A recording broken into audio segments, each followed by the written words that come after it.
Hey guys, it's Ernesto and welcome back to yet another Monday Critique. I hope you guys are having a fantastic day.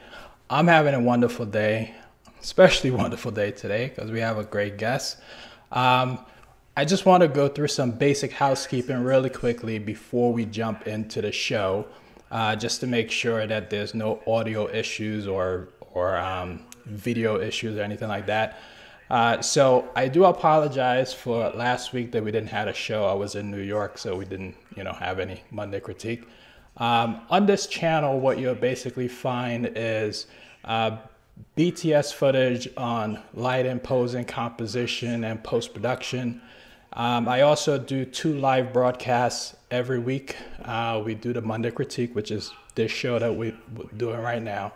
And we also do a Talking Business where we talk about how to switch from your 9 to 5 to full time, and how to get into like event photography, a whole bunch of topics on business. So if you're interested in that, tune in tomorrow. We're gonna have a guest on that's gonna be talking about how to acquire wedding clients. So if you're interested in how to acquire wedding clients, tune in tomorrow and we're going to have a wonderful conversation with a full-time wedding photographer who's going to give us all that information. So for today's show, which is the Monday Critique, I'm going to give you guys some basic information on how you could submit your images for the Monday Critique if this is what you wanted to do. And then from there, what we're going to do is I'm going to introduce our guest and she's going to give us a little bit of rundown about her, and then she's going to give us some insight on how to shoot natural light indoors. Now, when we're going through the actual photo critique of the 2 images, what I will ask you guys to do is, put a comment in the chat and just let us know if you have any questions about what we are saying about the critique. Just put those questions in there, or if you have a different viewpoint, put those in there so we could see it.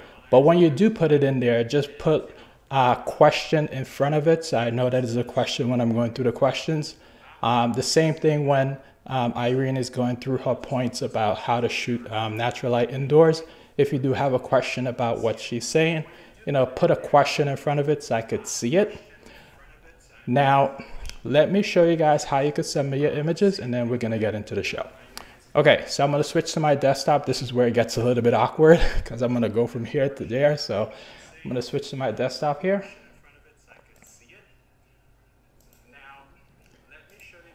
All right, so here I am on my desktop. So there's a specific group. It's called Fine Art Photography and Modeling. It's a group on Facebook. Now, the group is not about building numbers. We're not about getting, a crazy amount of numbers in the group. So there's 3 specific questions that you must answer in order for you to join the group. And if you don't answer those questions, you're not going to get into the group. Now, in that group, we have a specific pinned post at the very top of the group where you could then come to the comment section, just like all these other folks did. You could come to the comment section and then you could basically post your image along with some basic information about the image. And from there, the image will be critiqued in chronological order when we get to it. So if you would like to submit your images for critique, just go to Facebook. Again, the group is called Fine Art Photography and Modeling. You could just do a search for it, or you could just do Facebook groups, Fine Art Photography and Modeling, and you'll be able to find it that way as well. All right, so in the group, you could also share your images like this gentleman did. You could share your images just like you would in any other group. And get feedback from the general community within the group. So that's how you submit your images. I'm just going to look through here the comments to see if anybody have any issues with hearing me or not seeing me or anything like that. And I'm not seeing any particular issues. So with that said, awesome. So with that said, let me turn up the levels here for our guests. And let me get her set up here. Hang on.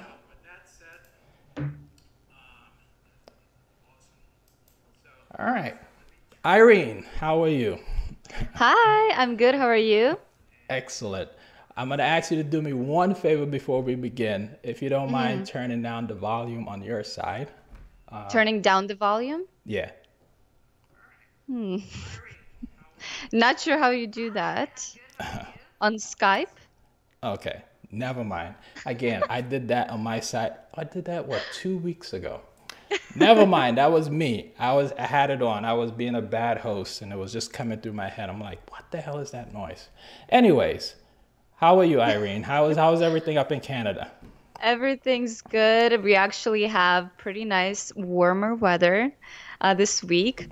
So it's not freezing cold, not minus 30 or 40, and I'm talking this is Celsius. Okay. Wow. I don't know what that feels like. Yeah, it's not that fun, Wow. but you got to do what you got to do. We have beautiful nature here, so I'm willing to just suffer the winter for like, amazing mountain lakes and all of that. Awesome. So for the folks, I'm sure everyone that's tuning in right now pretty much know who you are.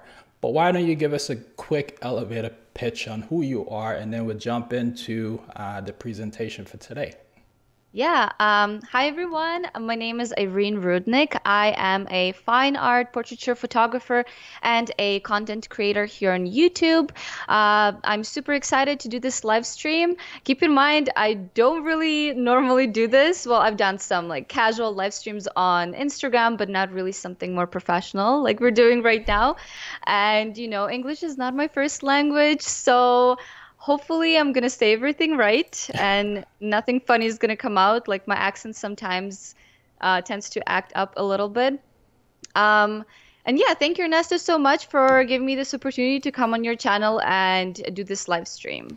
Well, I certainly appreciate you joining us for this awesome Monday critique. I'm sure everyone will have get a lot of information from it, including myself. Hopefully. It will be a promise. I will make it happen. All right, so I'm gonna switch here now to our presentation that we're gonna be having. And let me just get this set up here properly. Okay, that's perfect.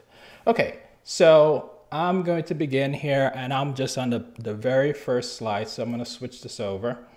And like I said, just a quick reminder for everyone else, as we're going through this presentation, if you do have any questions about it, please put a question mark or the word question in front of the question, so at least I know it's a question, and then we could go through it.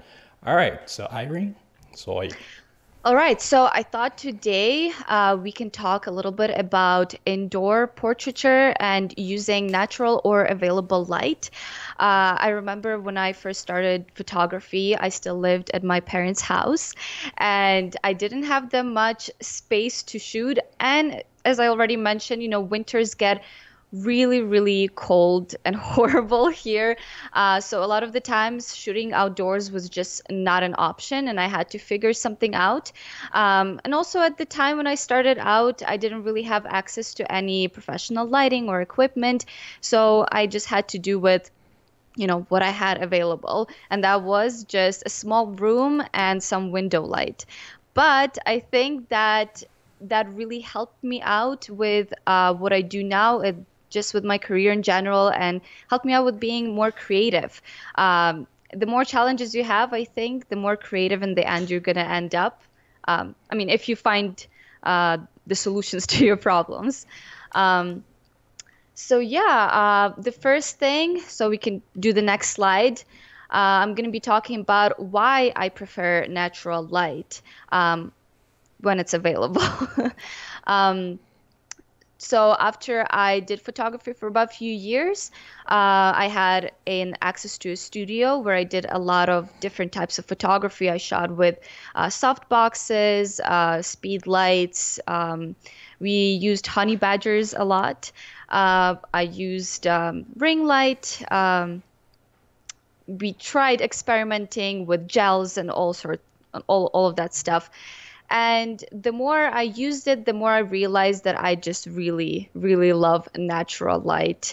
So I think that it is really important for everyone to kind of try out different lighting sources and figure out what you really like.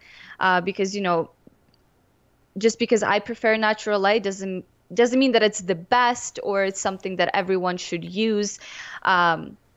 But it is just, I think it just comes with experience, right? You kind of try out different things and you figure out what you really like shooting. Do you shoot with natural light? I do. Yeah. One of the reasons I like to shoot with natural light and also constant light Yeah. is because I could actually see what I want to take before I take it. And I think that's a good thing to have, especially and that's also good for, like, you know, like beginner photographers as well. Like people that's just getting into it, if they could actually see the vision before they actually take it, I think is an awesome thing. That's exactly, I completely agree. I think for beginners, it's absolutely amazing because you can set up the light and you can see exactly how it falls onto your model's face. And actually, when you realize how to use continuous light, it gives you a better understanding of how to use flash and all of the other equipment. Yeah, and I mean, for me, I love the easy stuff. I'm not a technical photographer. I'm very like no fuss. The less equipment I can use, the better. So once I figured out how to use natural light, I just knew that that's something that I'm gonna use pretty much like 90% of the time.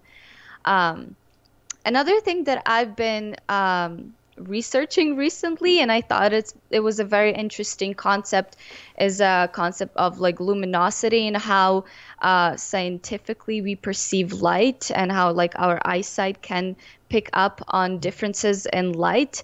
And there's that notion of the location and the space and how the luminosity will give us a perception of a more 3D effect. And that's a reason why I love shooting with golden light and how the light, you know, the rim light can separate the object. So that's another reason why I love natural light.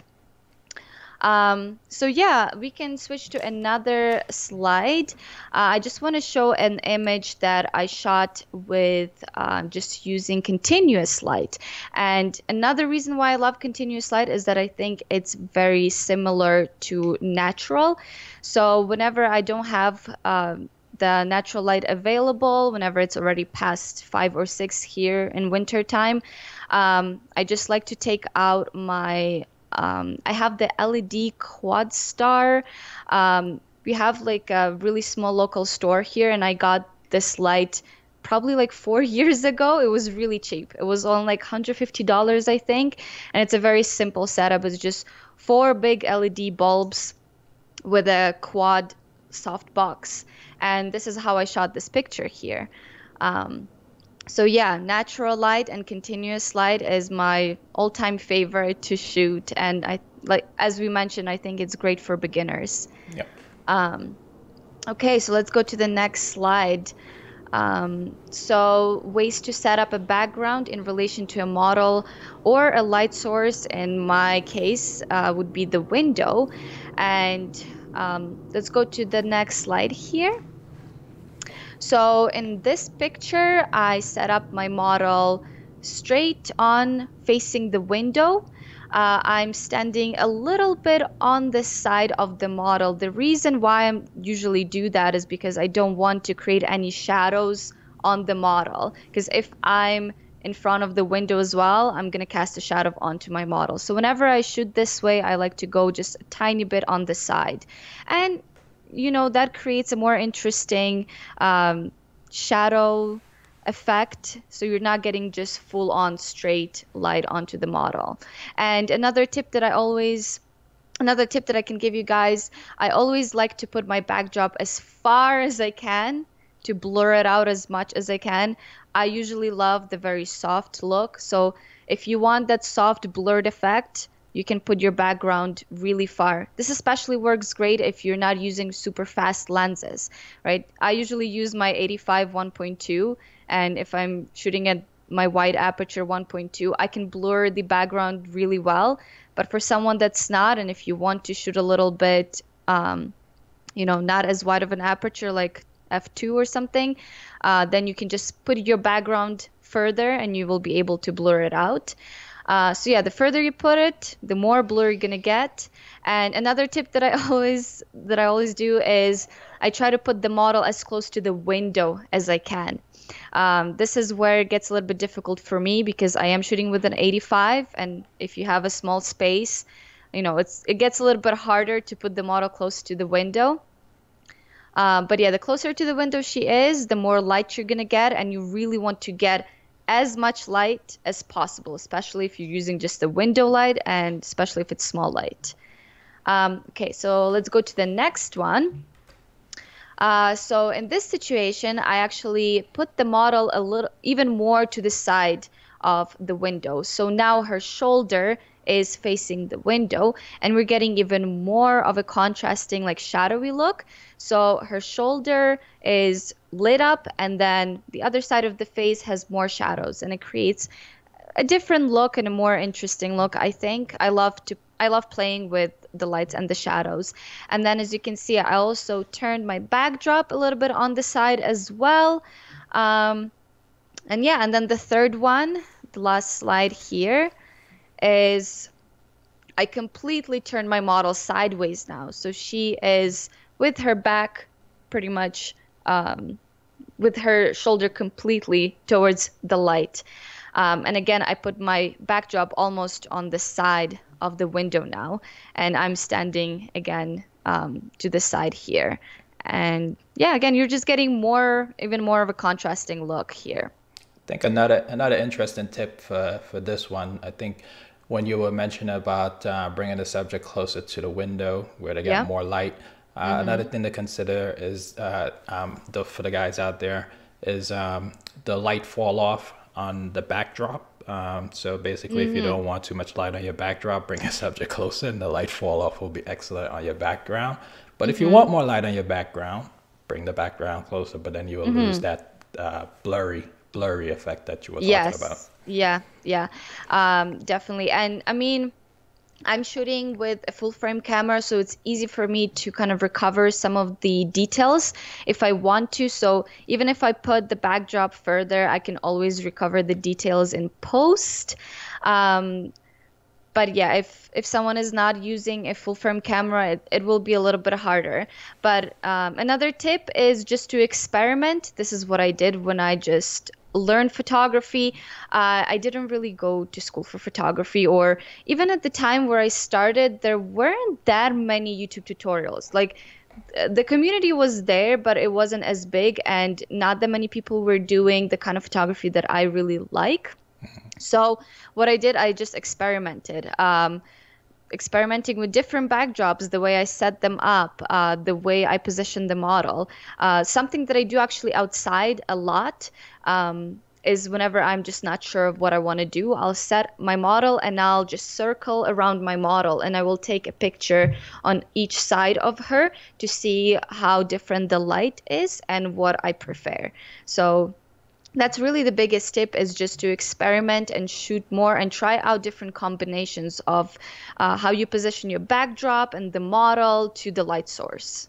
Totally agree. All right, so let's go to the next one, which is my favorite. So let's talk a little bit about the creative ways we can use our indoor space. Again, this is great for beginners, or actually this is great for anyone, because if you are already very comfortable with the things that you always use, it's great to kind of venture into something a little bit different, a little bit more creative, and try out like alternative sources of lighting, I guess. So the first picture here on the next slide, I have my model laying down on the floor. And as you can see, the light is coming from the camera right on this one side of her face. It's because that's where the window is. And I'm standing on top of the model. I had my little one-step ladder set up so I can go a little bit higher. And I shot this again with my 85mm 1.2. So the next slide here is I actually have behind the scenes on this video, and this one was a really popular one. So I'm using the window as my backdrop, and I absolutely love doing this. I have a tree right outside of my house. So the bokeh effect that you see is actually the tree branches, and the light is coming through them. So it's all like very illuminated. And again, I'm shooting wide open, so it blurs it out to this beautiful like soft bokeh effect. This might be a little bit challenging. And again, if you are not shooting with a full frame camera, it's going to be a little bit harder to achieve. Pretty much what I do is I like to shoot these underexposed and then bring a little bit more detail in post. I shoot underexposed and I kind of expose more for the background so I don't blow it out completely. And then I will bring back the details. Or in some pictures, I actually put the reflector to reflect some of the light coming from the window back onto the model. But these two right now that you see, they're shot without the reflector. Just my camera, me and the window light. Yeah, I think that's one of the things that people do these days with digital, well, even with flash photography, expose them for the background first and then, worrying about the subject. So you're pretty much doing the same thing that flash photographers do. I just find that, I mean, obviously, if it's underexposed, we can bring more detail than it is if it's overexposed, right? Yep. So I would much rather do that or try to nail the exposure. If possible. And yes, exactly. All right, so let's go to the next one. So this is actually the opposite now. So here the model is inside and I'm outside shooting through the window. So the reason why I love doing this is because of the beautiful reflections that you normally get. There's few tricky parts about shooting this way. The first one is to try to not to get your reflection in the window. And the second one is to have a perfect like lighting situation outside.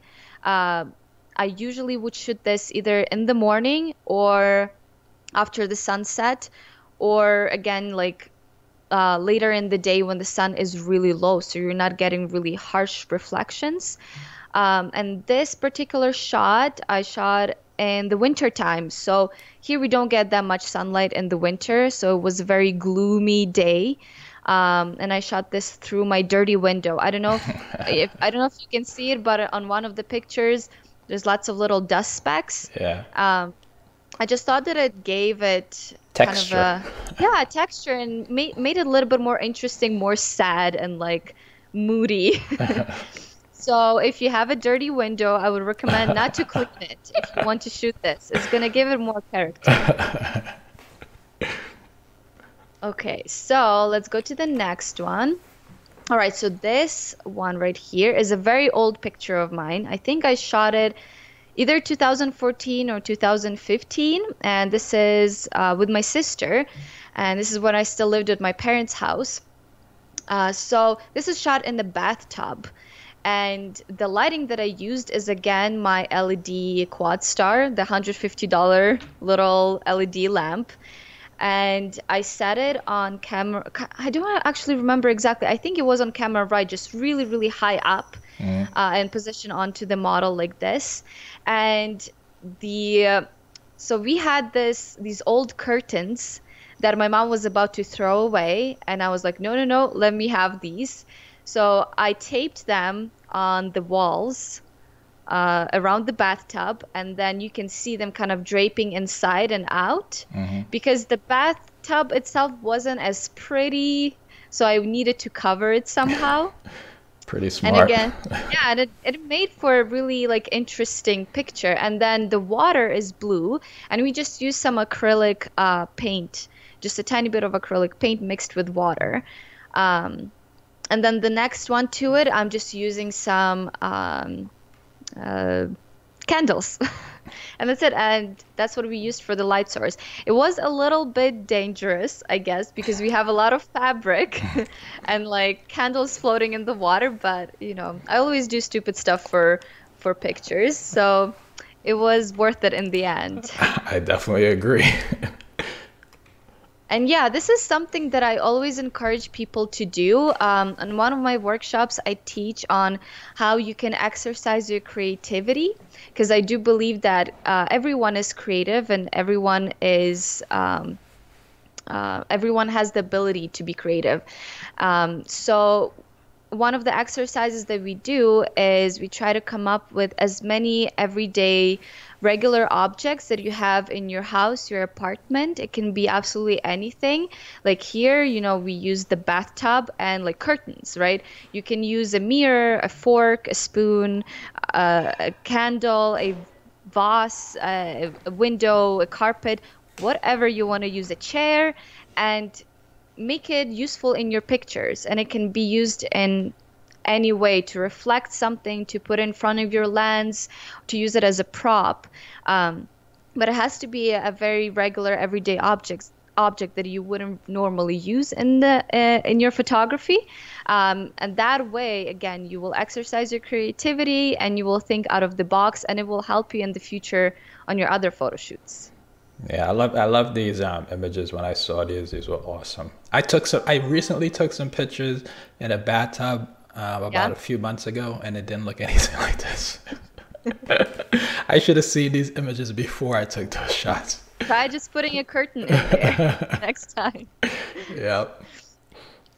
Okay, so the next picture on this slide. So here we're using direct light. This is something I don't use very often because I'm not a huge fan of direct sunlight, especially if it's natural light. It tends to be very harsh and creates very harsh shadows. But again, you can use it in a very creative way, right? So again, these pictures are my older pictures. This was the time when I was really into just experimenting and trying everything out.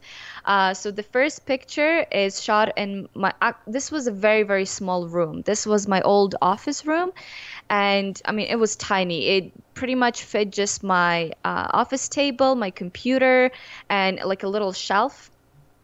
So I had my sister standing right by the window, and that window got a lot of direct sunlight coming in. This was shot probably at like peak hour, like 1 p.m. or 2 p.m. And then she actually is holding a lace fabric. I think this was actually like a wedding veil. I buy a lot of things from like AliExpress. I noticed. I watched the videos. So I think I bought this veil on AliExpress for like a few dollars, and it had very beautiful, like intricate lace details. So yeah, she's pretty much just holding it up like this. You can't see her arms because I cropped it out of the image. And because of the direct light, you're getting all of these shadows on her face. And again, I just thought that it was something, it made the portrait a little bit more interesting. And I love playing around with shadows like that. Yeah, it definitely adds a little bit of mystique and interest to the image. And then the next picture, I actually have a video on. It's a very old video that I've done, but pretty much I bought this foam piece of it was like a piece of cardboard, but more of a foam, like a foam board. I don't know exactly what they're called.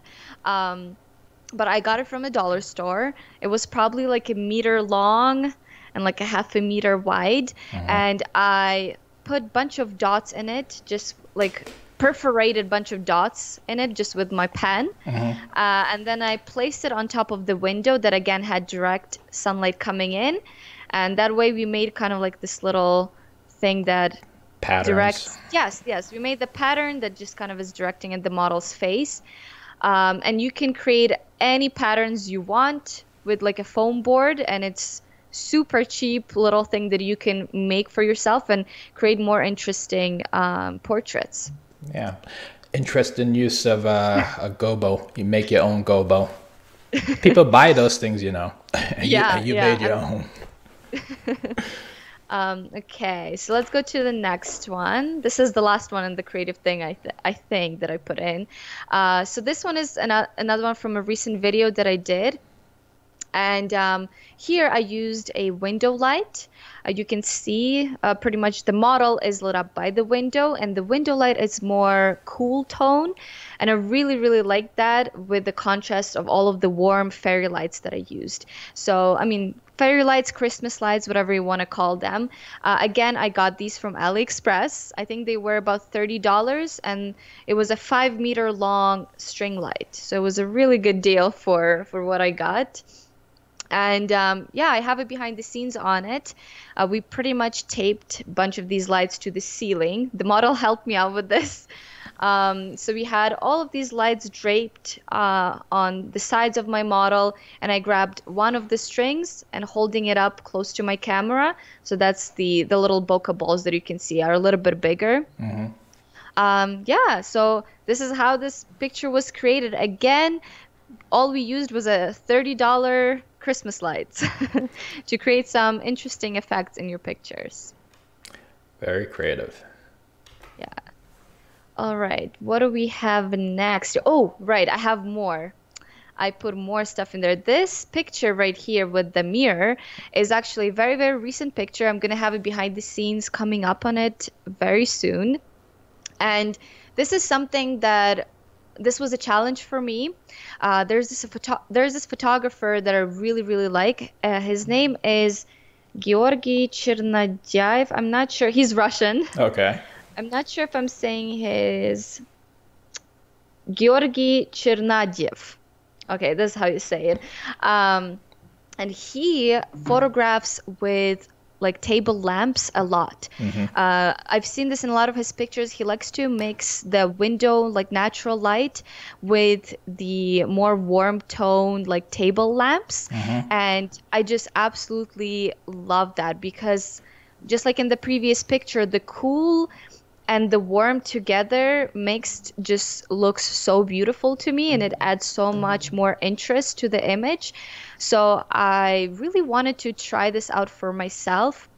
So in this picture right here, we have one table lamp to the camera right, and this is what's illuminating the model's face. And we have another lamp set on the floor and on the camera left, and it's illuminating a little bit of her hair at the back, and it's giving just a little bit more light kind of in the background. And then the blue that you see kind of in the mirror as the background is actually just the window light. It was just really late at the time, so kind of, I guess, blue hour. And that's why I was giving that blue hue in the background. So I didn't even have to Photoshop any colors here. And I just think it looks so nice, like the blue and the warm together. Yeah, I was gonna say that was a nice add in post, but that blue definitely separates her nicely from that background. Yeah, I really loved that pop of blue in the background. And then the next picture is from the same set that I did with the model, but this time we used the window light on the right side here of the model's face. You can see again that cool, and then the table lamp in the background, and it's just illuminating the whole room, making it all warm. Yeah. So again, if you don't have the money for some expensive equipment, you can always try experimenting with just literally your table lamps that you have in your house. I think these are awesome. And I think, you know, this is a challenge because for people that are used to photograph with your more traditional light sources, it might be really challenging. It was for me. Like, although I'm used to photographing kind of available light, this was a challenge to do. This was a challenge to set it up perfectly so we don't get any harsh shadows on the model's face because, you know, a table lamp is not a very soft type of light. So it was definitely a challenge to do this. So I would say if you guys want a challenge, try this out. Yeah, definitely. All right, what do we have in the next slide here? Okay, so camera settings. What camera settings I prefer for shooting natural light, especially indoors. So this is something I really wanted to talk about because I get this comment a lot. People are quite confused about my settings that I choose. So I normally set almost everything to auto, meaning your white balance and all of the little things. Although I do shoot on manual for my settings, if that makes sense. So I get to choose. I don't like priority.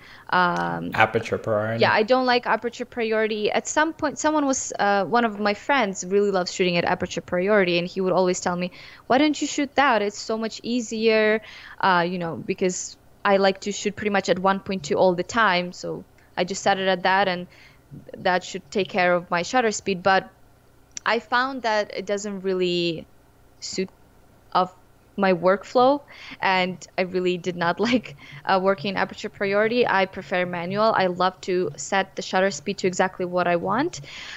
So normally when I start to shoot, I'll set my aperture to 1.2. Mm-hmm. That's just something that Default. That's a default. It just suits my style, and I get this question a lot. People ask me, why don't you try a different aperture, And trust me, I've tried. Like I said, I used to experiment so much when I started out, but once you get to the point where you really know your style, really know what you like, I just kind of go to my default 1.2. So yeah, I'll start with my aperture. Then I'll go to my ISO. I try to shoot at 100 if possible. So I'll set it at 100 at first just to see how much I can push my ISO without going too crazy. Then I'll go to my shutter speed. Now, with my shutter speed, I usually don't go lower than 250. I would much rather compromise on my ISO than my shutter speed. And the reason why is because I shoot such wide aperture that with the lower shutter speed, I find I can miss the focus a lot more than with the higher shutter speed. So yeah, usually I'll say at 250 minimum, and then I'll go even higher if I can. But yeah, when I shoot indoors, because I don't get that much light, that's usually my settings. I'll be at 250 or 320 for my shutter speed, and then I'll go as high as needed on my ISO. Usually in my room with my big bay window, that's around 400 to 600 ISO. How much do you push your ISO? What's the maximum would you push your ISO to without? Yeah, I would say 1,000, and then I try not to push it too much. Okay. Although, I mean, like I said, I'm using a Canon 5D Mark III, so I could probably push it further. I don't mind the grain look. I love film. Like, I just recently started shooting film, and I actually really adore the grain in the film. Mm-hmm. So if I do get it in my digital images, I don't mind it. But at some point, it does become too much, and it also becomes harder to edit your images, especially if you're trying to edit skin. Mm-hmm. So usually 1,000 for ISO is my maximum, but I have not had to push it that high in my house here. It's usually at around 500 that I shoot. Yeah. So yeah, because a lot of people always ask me, why don't you just lower your shutter speed? Why don't you shoot at like 100?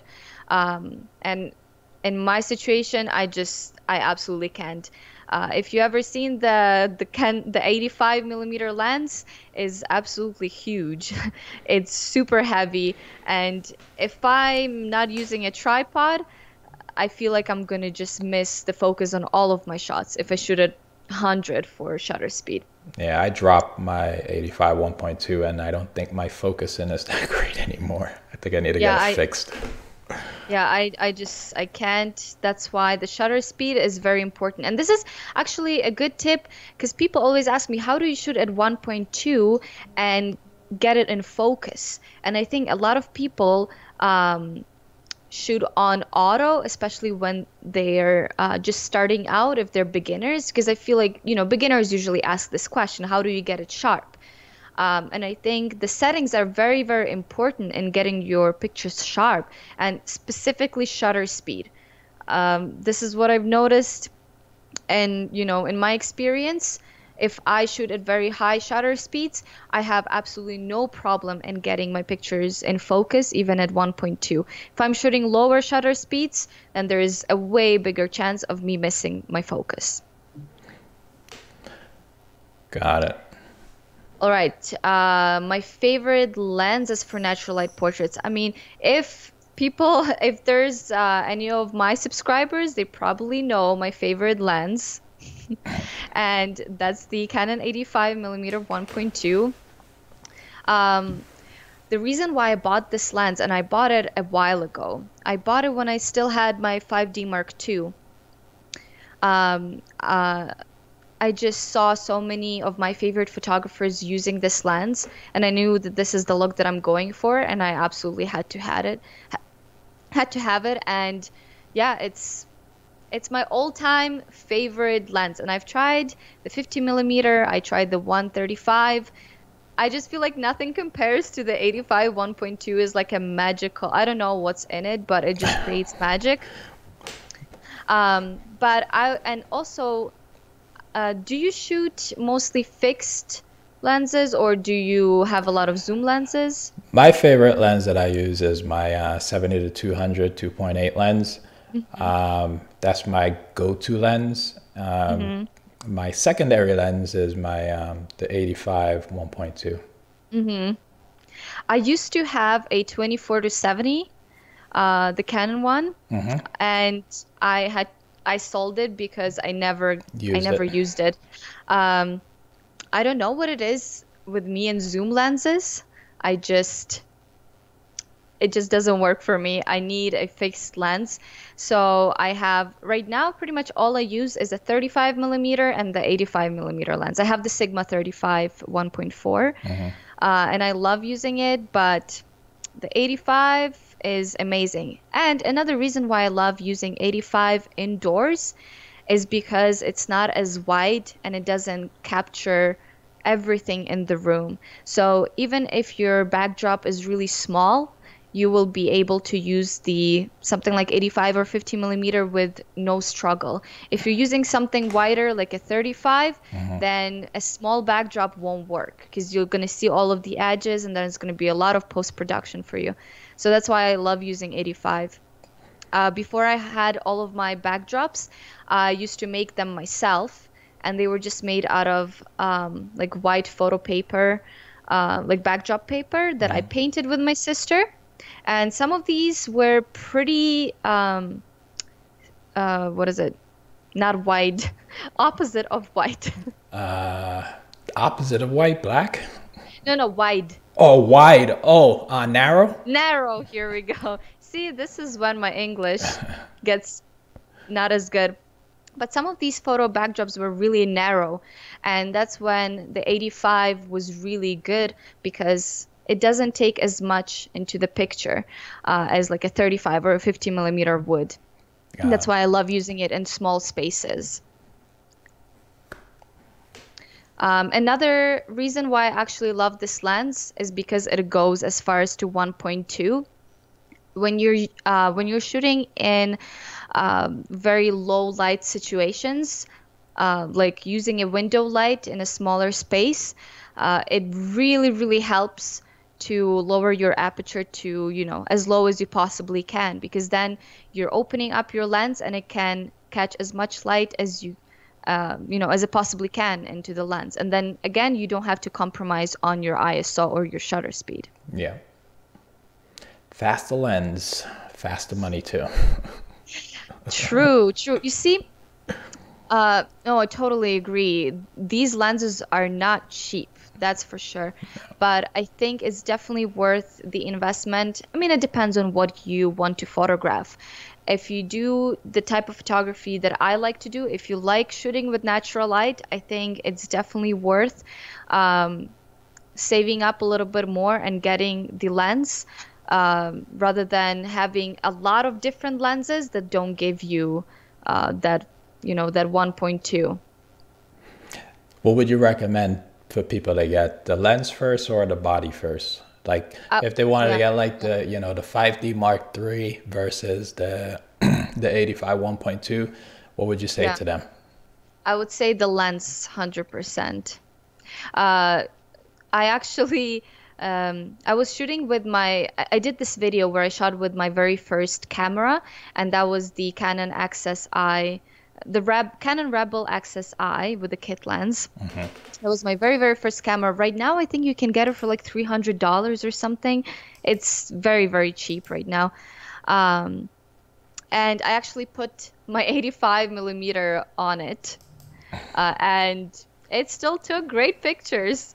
So even with like a cheap crop camera, you can put a lens on it and you will be able to get very, very similar results. Obviously, it doesn't have the same dynamic range as like a full frame, but 100% the lens matters way more for me than the camera body, way more. I agree.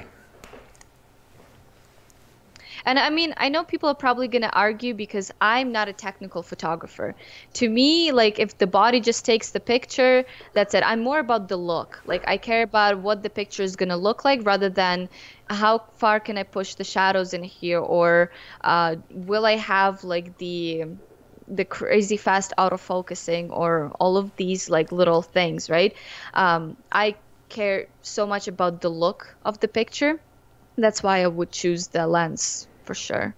I definitely agree getting the lens. Plus, the lens survives longer than the body. People change his body so often that you know, it's probably better to invest your money on a good lens. Yeah. Okay, and now the last thing I have to talk about, hopefully this is not getting too long, but the post-processing and how to enhance your natural light portraits. So I'm just going to talk about this little thing that I do. If anyone is interested in how I added, you know, they can just watch it on my YouTube channel. But this next slide right here, I have 3 pictures. And I love doing this, especially if you have a small space. And again, if you are using something like an 85 millimeter, then you know it's harder to get a full body shot or get a more wider shot. So I like to expand my images or use kind of a, what is it called, a Branizer method. I'm not sure if I'm saying it right. I know what you're talking about, but I cannot pronounce it. I can't either. So I want to. I think people know what we're talking exactly. about. The whole concept is that you take multiple images and then you kind of stitch them together. Yep. And I absolutely love doing this. I used to do it actually a lot when I started doing photography because I didn't have my 85 millimeter 1.2. At that time, I was shooting with, you know, the legendary 50 millimeter 1.8. The $100 lens that every beginner gets. Yep. And I really wanted that blurry effect that I can get now with my 85. So I would shoot a closer portrait and then I would shoot around my model and I would stitch these pictures together. That way I would get more depth of field in my image and again get that more of a 3D effect. It is definitely a pain in the ass if you are, you know, editing this. It takes a lot of time, but it's amazing. So for someone that wants to get the look, rather than like doing a fake blur in Photoshop, because it is so the fake blur is so obvious and I can usually spot it right away, that I would much rather do a stitch to get that blurry effect rather than like doing it with the Gaussian blur or something. Yeah. So yeah, this is what I did with this picture. I shot one straight on and I shot one picture a little bit to the left and another one a little bit to the right. That way I can expand my image to the sides a little bit more, and this will give me a little bit of a wider crop. And I love doing it because it reminds me of like medium format. And again, you will be able to preserve all of the depth shot with 1.2 and when you get a little bit closer to the model, but you'll be able to expand, make the picture wider and make it a little bit more interesting. Yeah. And I I Have just you ever tried something like that? I haven't. Well, when I first started out in photography, I tried it out. Like I tried Yeah. out the closest thing I could come to this is composites. Mm-hmm. I love Flern, Aaron Nace. I don't know if you know. Yeah. Yeah. Yep. I love So learn. Yeah. so basically, he exposed me to this world of composites, and I'm like, oh yeah, okay, great. Let me get into Photoshop and do some composites. And that was the first time I ever tried experimenting with that type of stuff. But for me, post production is not my game. I don't play around too much in post production, so I Yeah. haven't tried this method, no. Yeah. It's But the one thing I would yeah. say, it does take a lot of vision and that's the other thing that impressed me with Aaron, is like you take in an image of a person that's not part of a backdrop that you can actually use, but you have this vision of what the ultimate, the final product is going to be. So having that vision, I think, is key. Even with this, what you're talking about here, having that vision to know that in the end, this is how you're Mm-hmm. gonna put Mm-hmm. it all together. So having a good game plan, I think, is key. 100%. This is definitely something that you need to plan in advance if you want to do, because you will have to take those pictures that are, stitched to the side. So yeah, if you want to do this method, you probably won't be able to kind of do it if you already shot something. It's really hard to kind of pull pictures from what you already shot to expand it. So you would have to plan ahead and get these pictures to use them in post. Another thing that I do here, if anyone wants to try this out, is to get everything with the same focus. I will usually, half press, focus on the model, and then I will recompose and move it a little bit to the side and get my shot that way. Just so, and I try to just do it as, you know, um, try to keep the model in the same line and all of that, just so I can kind of align the Okay, pictures easier in keep them on post. the same focal plane. Yes, yes. And yeah, and let's put the last picture here. This is just the before and after the edit. Um, yeah, this is why I love shooting with natural light. It already keeps so much detail, and uh, I just love the fall off, like how just soft the natural light looks. As you can see, there's not that much that I had to do in post here. I usually go and do some color correction, some dodge and burn, kind of make the picture a little bit more vibrant, and then I expand it. So you can see here how I expanded the image, and I don't know, I just think it looks a little bit more interesting, like more grand. The dress looks bigger. Yeah, for sure. I definitely want to have that vision. You see, that's the problem with Hmm. with post production in me, is that visually, if I can't see the image like right in front of me, like I can't get it done in post. Mm-hmm. I think maybe also it could be the lack of experience when it comes to this type of work. Mm-hmm. Actually, Mm-hmm. this I know this is the last image, but here's the question, and I don't want to Yeah. turn this into an interview because No, no, no. I could go all day with questions, but what is it? I guess what is your background that gives you? I guess before photography, what is the Mm. background that gives you this, that allows you to get this creative Mm-hmm. with your portraits? Um, well, before I did photography, I was a student. And when I was a student, I just did my regular jobs. I just worked at the mall at like a shoe store, and I worked at a little bakery. So I've never had like a creative job or anything like that. Well, until my photography work. Um, but I've always, I guess actually, when we lived, so I don't know if you know, but I'm from Ukraine Yep. and I grew up in Ukraine. I came to Canada when I was 18, and when we lived there, we didn't have that much money, so a lot of the times we had to get a little bit creative with things. And my mom was amazing at just sewing and reusing things, kind of repurposing things. So she sewed a lot of dresses for herself, and whenever something broke, we just kind of repaired it and reused something else that we can use for it. So I feel like that's what made me be very thrifty and kind of try to be creative to compensate and to be able to get the kind of images that I wanted, even though I didn't have the money to do it. So again, if I had something in my head that I wanted to create, I would just try to think of a way out. How can I make this without spending a lot of money?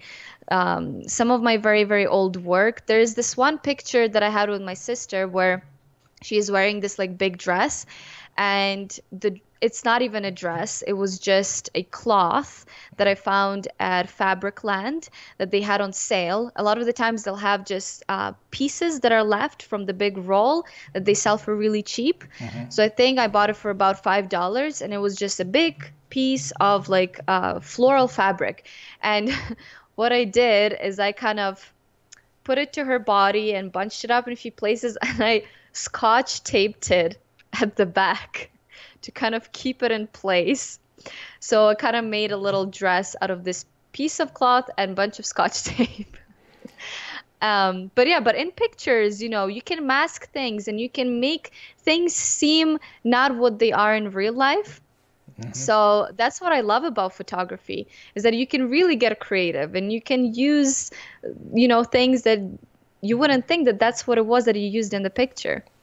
Well, it's definitely resourceful. And I think, I guess stripping away some of your, what you call it, the stuff that you have access to, like, or, you know, a whole bunch of lights that you may have access to, a whole bunch of camera equipment that you may have access to, strip away and go down to the basic essentials. And then it will force you, I guess, to be a little bit more creative. Yeah, and back home, we really loved going thrift shopping because, again, we didn't really have that much money to afford to like buy new clothes all the time. So that's what we did a lot, and I absolutely loved it because for me it was more of like a hunt for something really good and a pile of like a lot of things that were not very good. So I've always had love for just thrifting and finding things. So even now, although I can afford to get like better dresses for my photo shoots, and I am in contact with, you know, like designers and people that make gowns, so I don't really have to spend money on it anymore. I still absolutely love going to places like Value Village or like Salvation Army or something like that and try to find like a what is it called?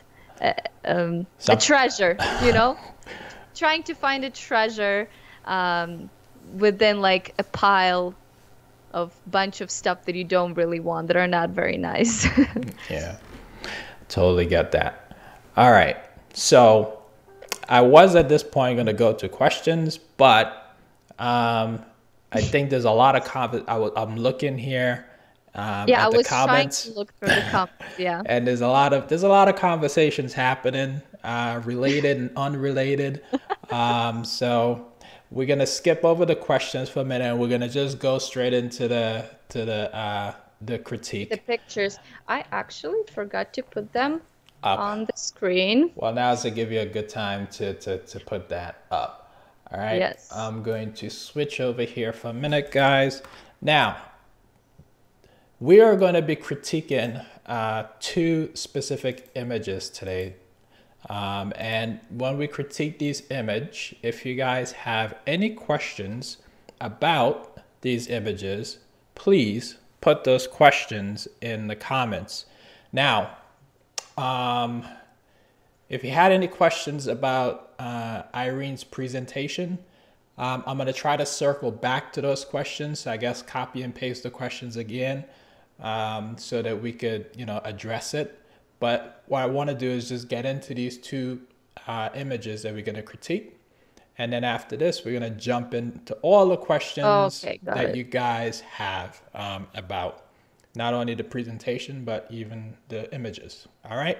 So with that said, let's get into this photo critique. So let me bring up my screen here. So the way this works, if you're new to this, if you're new to the channel or new to the Monday Critique, basically the way it works, I critique 4 specific things with every single image, which is the four pillars of this channel, which is light, posing, composition, and post-production. Those are the four things that we look at for every single image. Now, not every one of those four things is always applicable to every single image, but those are the kind of things that we try to concentrate on to help, because when I create an image, those are the four things that I look for. Obviously, I can't look for the post-production on the scene, but I do look at the lighting, posing, and the composition. So I feel like if you look at it from that perspective, when you create an image, it will help you to get focus and, you know, create the best image that you can. All right, so with that said, let's go with the first image here. So this first image was submitted by Brandon Adlam. I hope I didn't butcher your name, Brandon. But when he submitted this image, he basically provided some certain information about it. He utilized the Canon T4i to capture this image with a Sigma 18-35 lens, f1.8. Shot at 35mm at f1.8. So the shutter was at 1/60th of a second. ISO was at 100. He used ambient light of the laundromat. I did this shoot to step outside my comfort zone and try something more exciting. I found myself struggling a bit during the shoot to be creative. So we were just talking about that, but I think when you guys see this image, I think you'll find that he was a little bit creative in here. So I think he did a good job. By the way, everyone that's put in a super chat, thank you very much. Appreciate it. All right, so let's go here. All right, so Brandon, so generally what I think here with respect to your image, I really think it's a great image. I think it's pretty creative. However, I think I've seen some concepts like this before with the, what is it, soda cans in the hair. But I think, you know, if this was your first attempt at doing it, I think you did a pretty bang up job. So with that said, let's jump into the lighting on this particular image. So as you indicated, you utilize natural light in this image, and I think you utilize it pretty well. I think the ambient light in the room, I think you use it pretty well. One of the things that I look for when I'm creating an image, I try to create like depth and dimension in in my images. And by doing that, what I try to do is put the shadows on the cheek of the subject that's facing my camera, which is what you did in this particular case. And I think that adds that nice 3D effect to the image. Because when you're looking at an image, usually you're looking at an image mostly on paper, or you're looking at it on an LCD screen. So the image is generally flat. So by creating, by adding depth and dimension into your image, it helps your image just to pop off of the screen just a little bit more, pop off the page a little bit more. So I really think you did a really great job here in isolating that light on your subject. So that's my thoughts with respect to your light. So Irene, what do you think? Yeah, it's an awesome picture. It's really cool. And I actually didn't think that this was natural light. I guess it's not natural light. It's like the light, the light in the laundromat, right? Yeah. I think it looks amazing. You chose really good pictures. There's not much to critique here.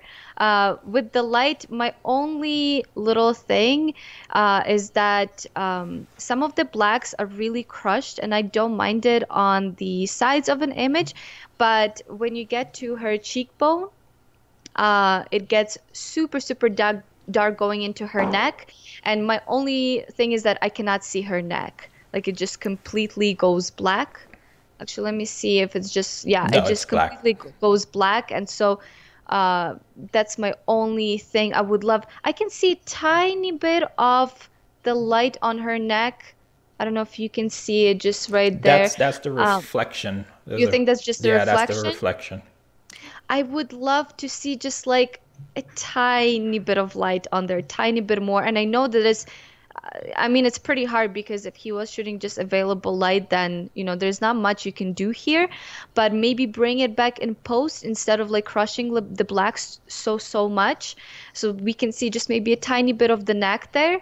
That's my only thing with the lighting. I would just bring it tiny bit lighter on the model's face. Maybe to even like separate her from the background a little bit more. Although, you know, critique is so hard because for me it's very hard not to get into the things that I personally like, because if you're looking at what I personally like, it's not really like critique anymore. I'm just saying if I like it or if I don't, if you know what I mean. Yeah. So yeah, for me, I think it's a really cool image. So the first time I look at it, I'm like, wow, this is really cool. Like it's very interesting, and I definitely, I think whenever the picture is successful is when you kind of take a few seconds to look at it more. And I definitely needed a few more seconds to kind of examine and look at the picture. So that already tells you that it's a great image. But yeah, my only thing is that part right there. Just if it was a little bit lighter, I think it would have made more impact, would have made the model more of a focal point of a picture. Yeah, I definitely agree. It could use a little bit more detail in those shadows. So yeah, definitely agree. All right, so moving on to the pose in this particular image. So when I'm looking at a pose, there's two things that I look at. Well, there's multiple things, but I'm going to break it down into two things that I'm going to look at with respect to this image. So one of them is expression, and the other one is obviously the body positioning or the facial positioning. So with respect to the expression on this particular subject, I really like it. The only thing that's a little bit distracted to me is her eyes. I think her eyes is a little bit too far far right, I guess. No, left on her shoulder, left. So too far left. So you're seeing too much of this the sclera. Damn it, I can't forget the name of that. The white of the eye. The whites of the eye. It has a name, but I totally forget it in the name. Yes, you're seeing too much of the whites of the eye. So if you're gonna bring her eyes around just a little bit more, I think that would have really helped with this particular, with the expression on the subject. Now, as far as the body positioning, I don't know, but the right hand is just a little bit distracted to me, just a little bit. Maybe just, you know, not having it, you know, hanging out or chilling on the top there of the dryer. Maybe just pull it down a little bit. And I think as far as the posing, those are the two things that I see that was just a little bit distracted to me when I saw the image initially. But other than that, I don't think you could do much with respect to the pose because you don't see the rest of the body. But as far as the expression, I think those are the things that I would have focused on. So what do you think, Irene? Yeah, I definitely agree on the eyes. We do see it too much of the white of the eye, and I'm a big fan of eye contact. Almost in all of my portraits, you'll see that the model is looking straight at me. But I don't mind the hands. I think they're pretty cool. It's a very interesting pose, and I like the composition. I like that she's a little bit more to the left of the shot, and then we see like the reflection and like more of a, like the whole laundromat in the background. I think it looks pretty cool. So I don't mind the pose here. But yeah, I think if she looked in the camera, it would be actually, I would love to see what that looked like.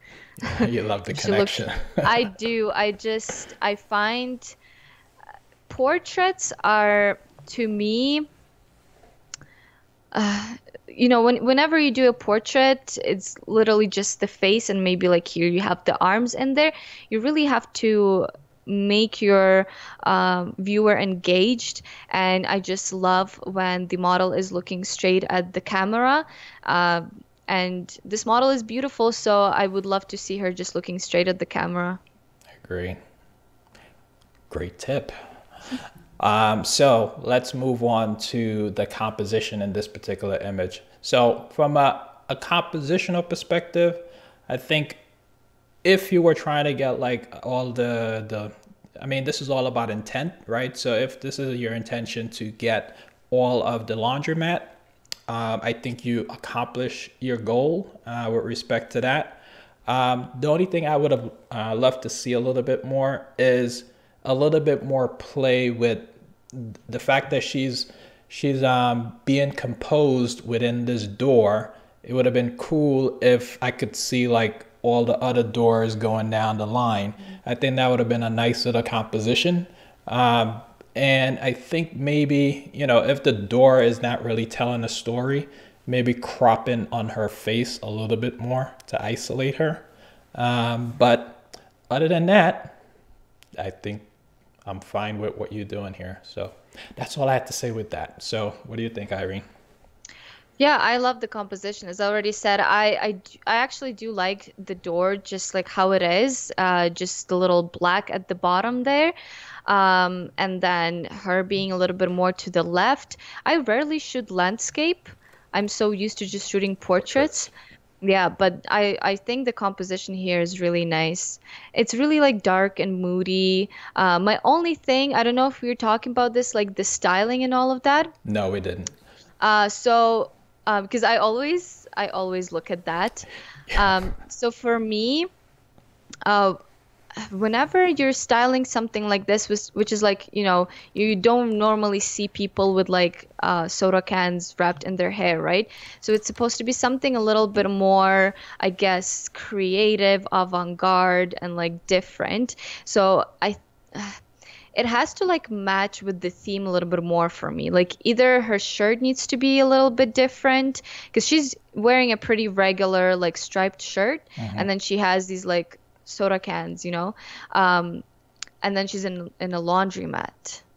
I would just play on this theme a little bit more. Either make it like really crazy and go all out and go with a crazy outfit and all of that, or go a regular route with just, you know, your typical like more lifestyle pictures of a girl in a laundromat.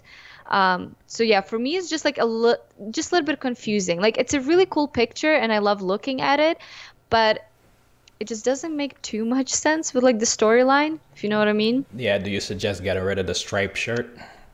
Replace it? I would suggest to get rid of the soda cans in the hair.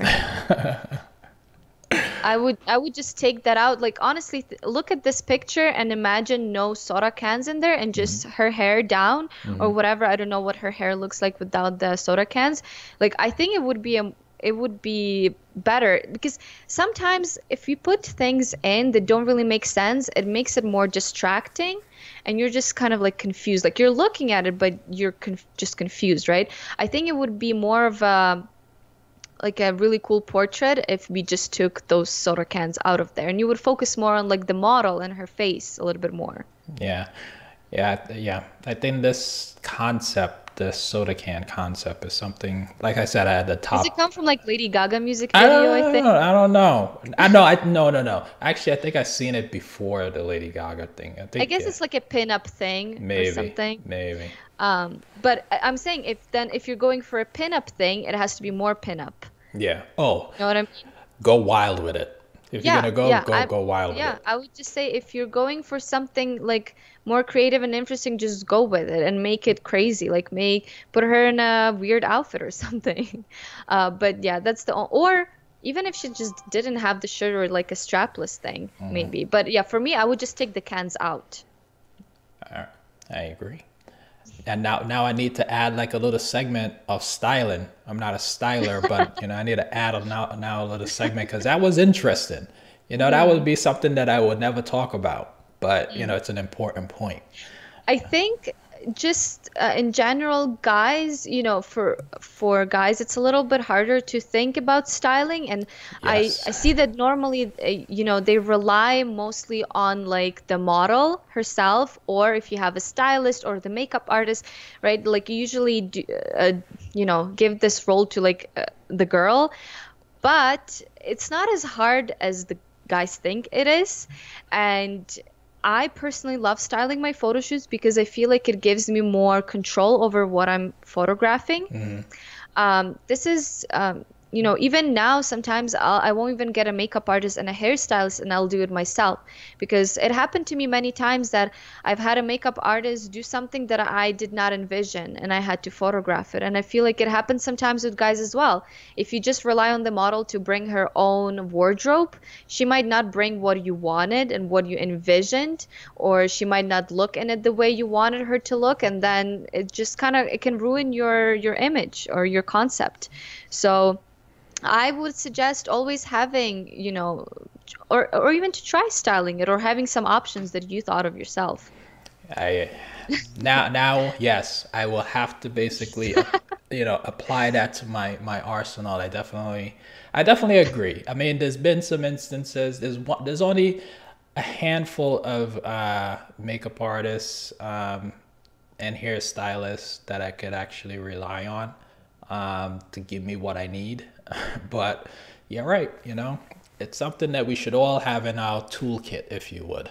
Yeah. So I will let you take this other one because since I'm not really up on fully, you know, post-production, I'll let you take the post-production bit on this particular image.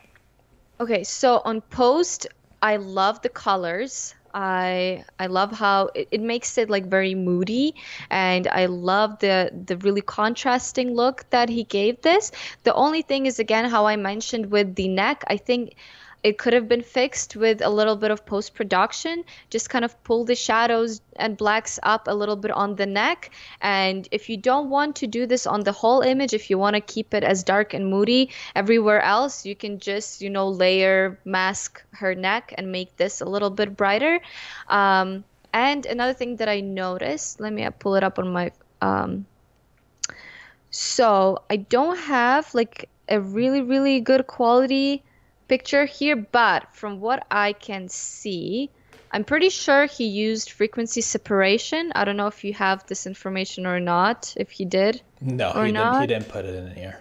Okay, I'm quite certain, I want to like bet on it that he did, It looks like because it. Definitely because does. I can always see the frequency separation, especially if it's done pretty heavily. And it's just my personal preference. I do not like that look. Like, I absolutely hate the way it looks. It gives the skin this sort of like a very clean plastic look with bunch of textured pores. That's a good way of explaining it. It makes it so I understand, you know, the premise of the frequency separation, right? Because you want to work on the texture separately. But I find that this is the look you're going to end up with. A very like obnoxious texture, and it's not real. It doesn't look real to me. So it's just my personal preference. Again, I know some people will like the look of it. So it's not, I mean, it still looks good, but Yeah. I just, yeah, that's my only issue with editing here. Yeah, I totally agree with the frequency separation. It's something that is sometimes utilized heavily or abused. So invest in some good dodging and burning. It will help you guys out, especially Yes. light dodging and burning. I love dodge and burn for skin retouch. Absolutely love it. I actually just recently started doing it more. I use patch tool most of the time, and I just use it on multiple layers. So I'll create like 3 or 4 layers, and I'll do it gradually. So I'll do a first layer on a very low opacity, and then I'll do another layer on a low opacity, and another one until it looks good. But I started doing more dodge and burn for skin retouch, and I think it's amazing. You know, It's you know who great. got me onto dodging and burning as opposed to utilizing frequency separation? What's his name? Patrick. Damn it. Yes, I know You know who I'm who you're talking about? Yes. Yes, and I forgot his last.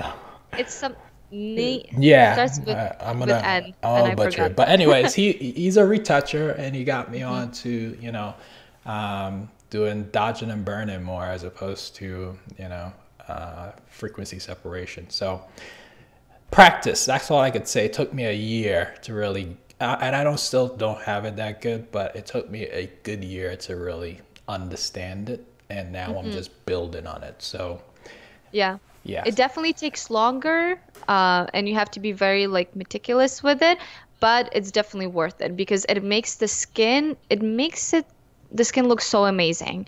Like very natural and very clean. Without that like very artificial texture. You don't have to add any texture. Yep. All right. So awesome. Good feedback. All right, guys. So we're gonna move on now to the second image. So this image was submitted by Alex Herbert. Yes, Patrick, Naika. Just don't know how to pronounce it, but yes. Or I'm not even saying Patrick right. It's Pratik, last name Naik. That's who the retoucher is. I'm butchering his name, but that's who he is. Yeah, we both butchered it. So the next image here was submitted by Alex Herbert.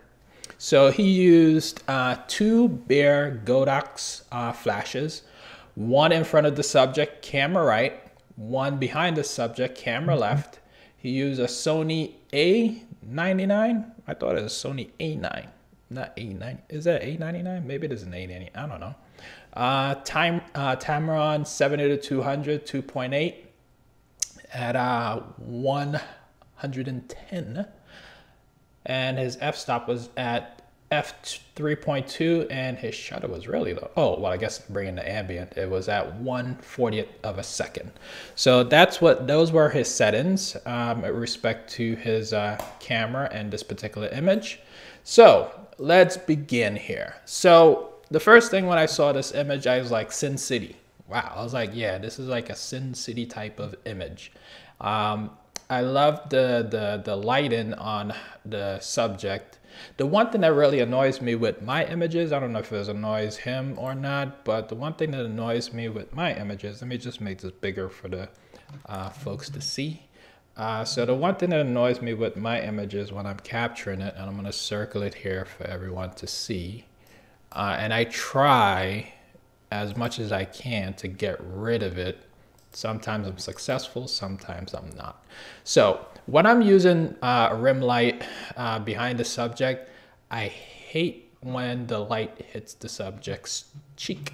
I just don't like it. That's me personally. I'm not saying that what you did here, your image is bad or whatever. I'm just saying me personally, when I do it, I just hate it. But that's just a side note. Anyways, your lighting on this particular image, I like it. I like the separation between the subject and your background. And I love that you brought in a little bit of the ambient light in here. I would have loved to see a little bit more detail. I don't know what's on, the background there, if it was the streets or whatever, but I would love to see a little bit more details in those shadows. And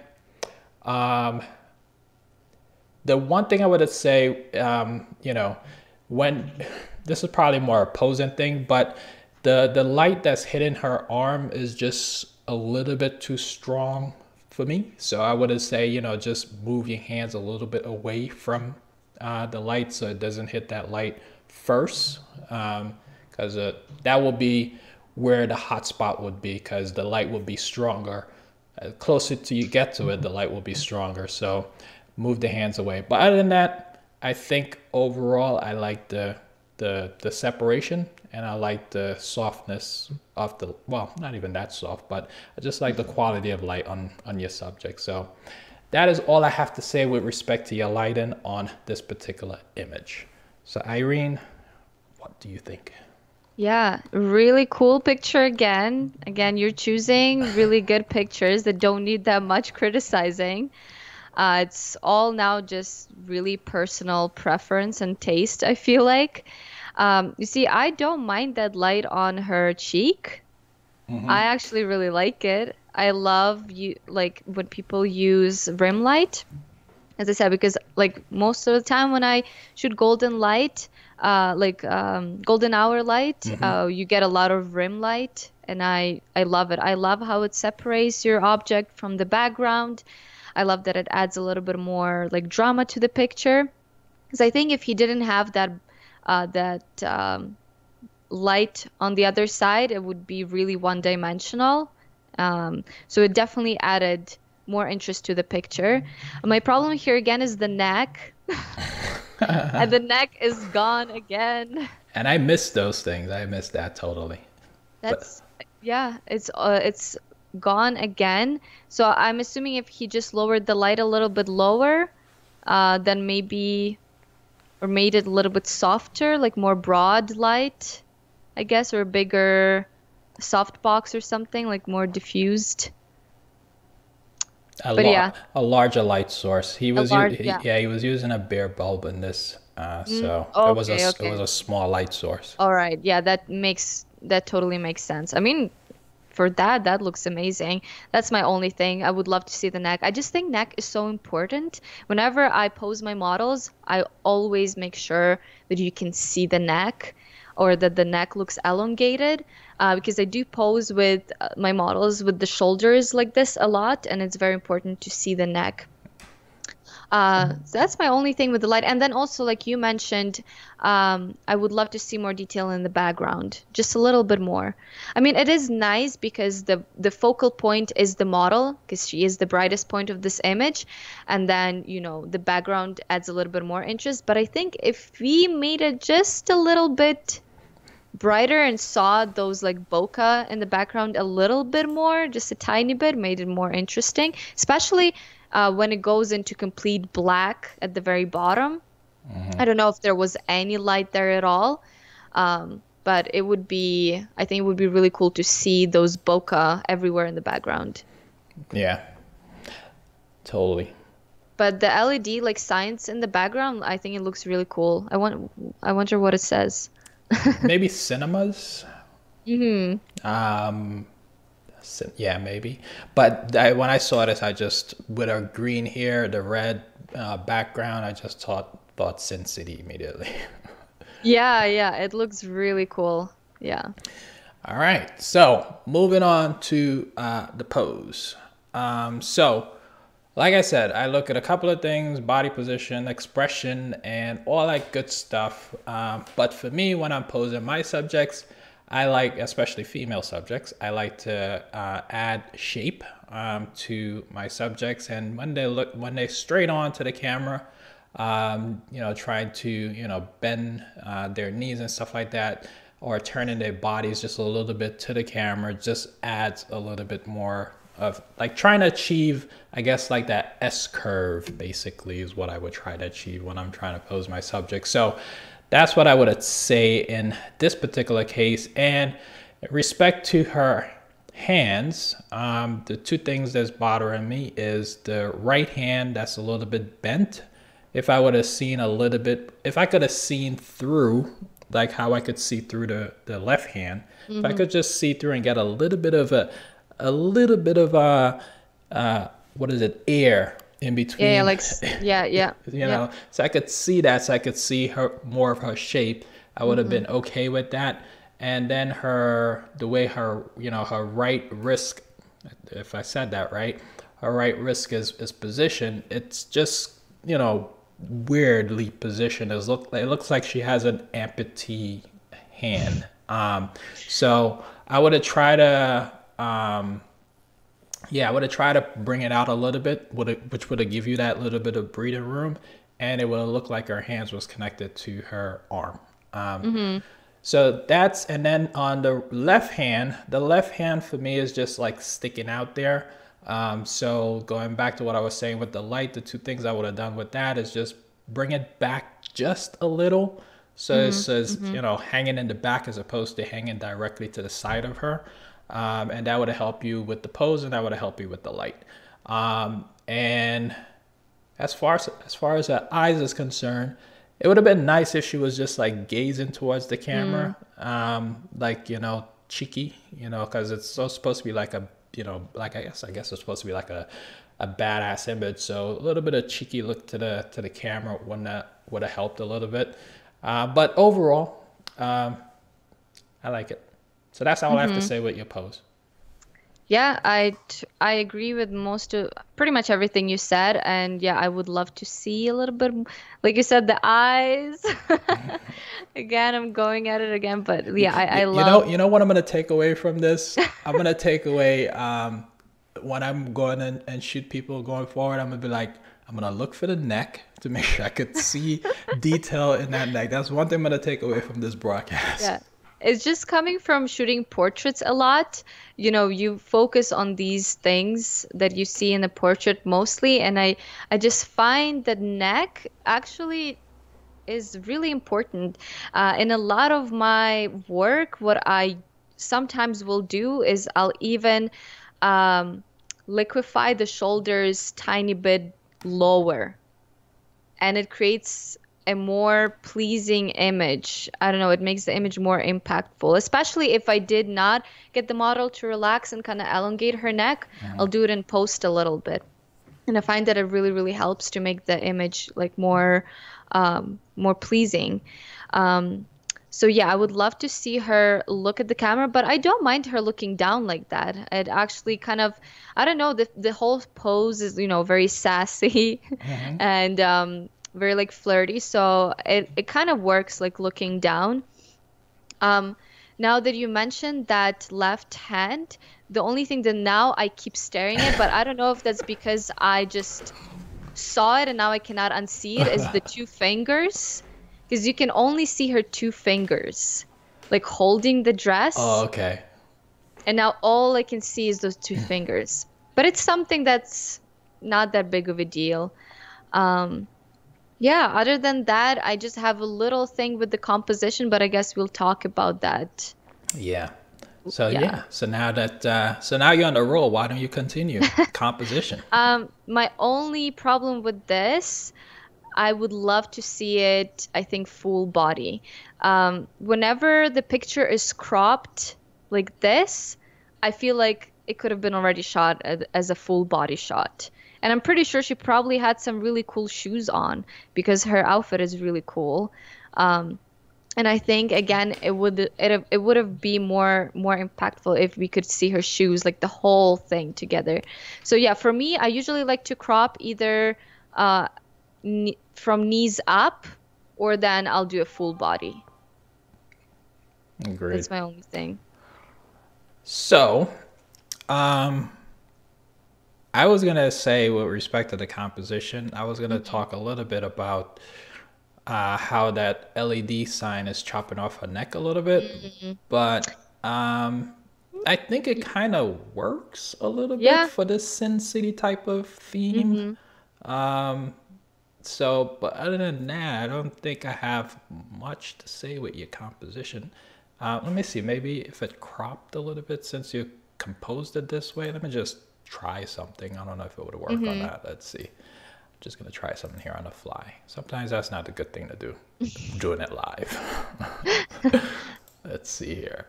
Let's see, crop. I love putting my models as a center of the picture, especially if it's cropped like that. So for me, I would actually crop a little bit from the left side and add more to the right side to make her centered more. Or actually, I don't know what the hell I just did there. See, not good to do this stuff live. All right, let me undo what I just did, because that wasn't good. I chopped off her elbow. Go ahead, sorry. No, yeah. I see what you're trying to do. So you were trying to chop where that, with the sign is kind of disappearing. Yeah. And you know what I do a lot? So in this situation, if I didn't shoot another picture on the side to expand the image, I will use a distortion tool. So if I wanted to add more of a background space onto the right, I would select a tiny bit of that black space and I would crop the image bigger, and then I would, so pretty much when you do a selection, you can right click on it to do the free transform, or do the hotkey for free transform, and then select distortion, and then you can distort that selection and make it bigger or smaller, or you can distort it in whatever way you want. And I would just distort some of the space on the right to make her more centered. Okay. That makes sense. Yep. I do it a lot in my photography. Again, to get a more of like a medium format crop. Yeah. Um, I know. Yeah. You talked about that on one of your videos when you were doing the mhm. post production. I think. Yeah. What was the you were shooting someone in a field. I think this is when you Hmm. experimented with no, not film. Never mind. So I think this is the last thing. Post-processing. Post production. So from a post production perspective, all I would have said is basically just try to bring up some of that detail if you could with the raw file in the background. Because I know sometimes that's a little bit challenging when you're Hmm. working in the night, trying to, Yeah. especially if you were trying to expose for that neon sign. I totally get it. It probably would make everything else dark, maybe. So I want to bring some of that detail up. And then the arm, I would have tried to just reduce some of that hot spot on her arm, her left arm.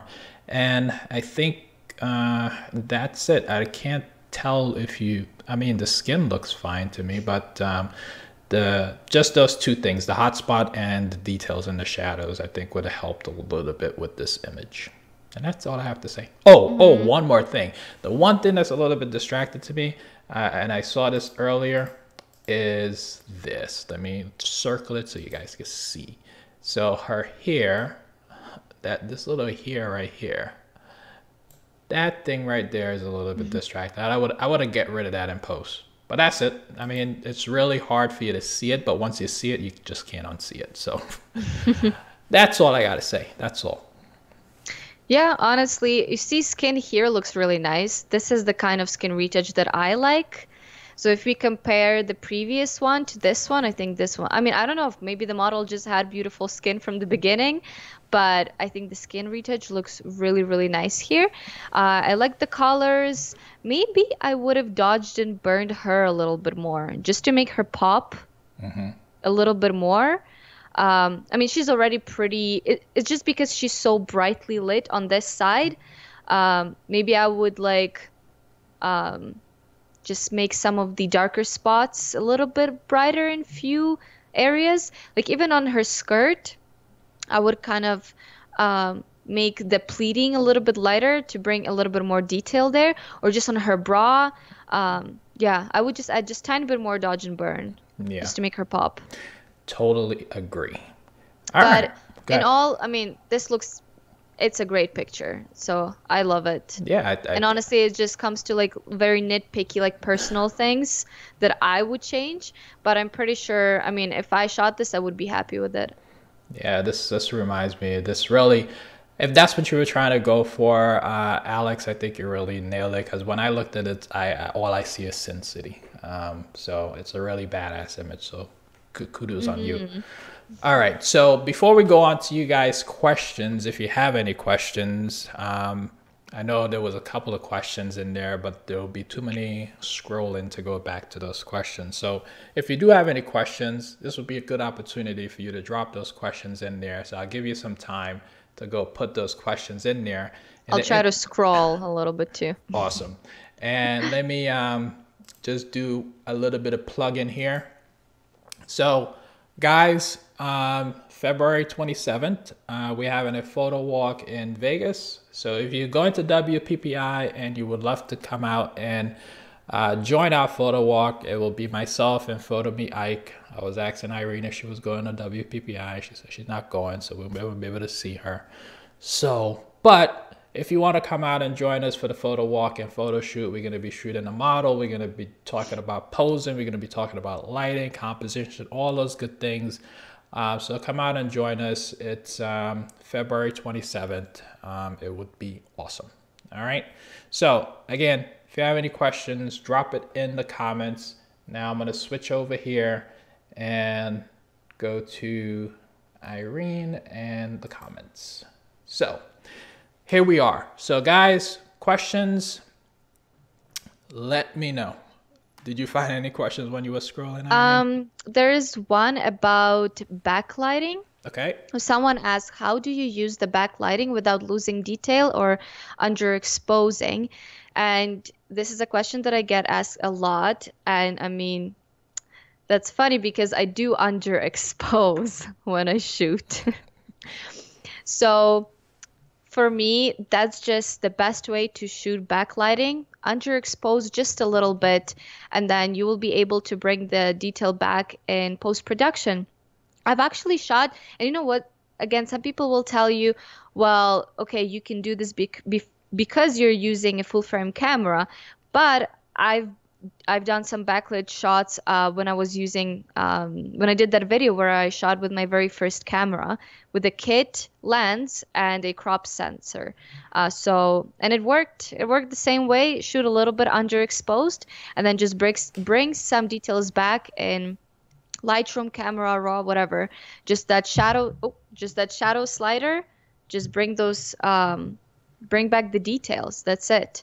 And you just have to be a little bit more skilled with your focusing, just to get everything sharply in focus when you're shooting backlit, especially if you want a lot of lens flares and things like that.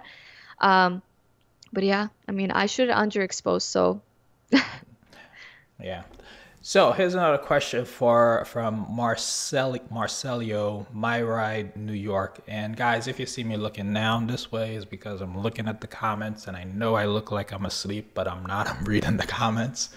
Marcelio is saying, do you have any recommendation for a portrait lens for a crop body? Nikon user here. So do you have a portrait lens for a crop body? I would get a 50 millimeter. I never had a 50 before, but there you go. That's your recommendation, 50. I would get a 50. I think 50 just in general is a great portrait lens, but if you're shooting it on a crop sensor, it's going to become a little bit less wide, and then it's going to be more of like a kind of like an 85, I guess. And that is what I use. And honestly, if someone is looking for a cheap, if they're shooting on crop, I mean, it depends. There's multiple reasons to shoot crop sensor, but if you are on the budget, honestly, go with the 50 millimeter 1.8, great lens.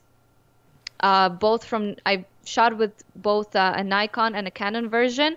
They're both amazing, and you can get beautiful images out of that cheap lens. There you go. So what would you recommend? I wouldn't recommend anything. I'm not, you say you're not a gearhead, but you are definitely much more of a gearhead than I am. I'm seriously not a gearhead. Like, if anybody asks me what camera to buy or what, buy whatever makes you happy. I mean, honestly, this is one of my least favorite questions, is like, what camera should I get? What lens should I get?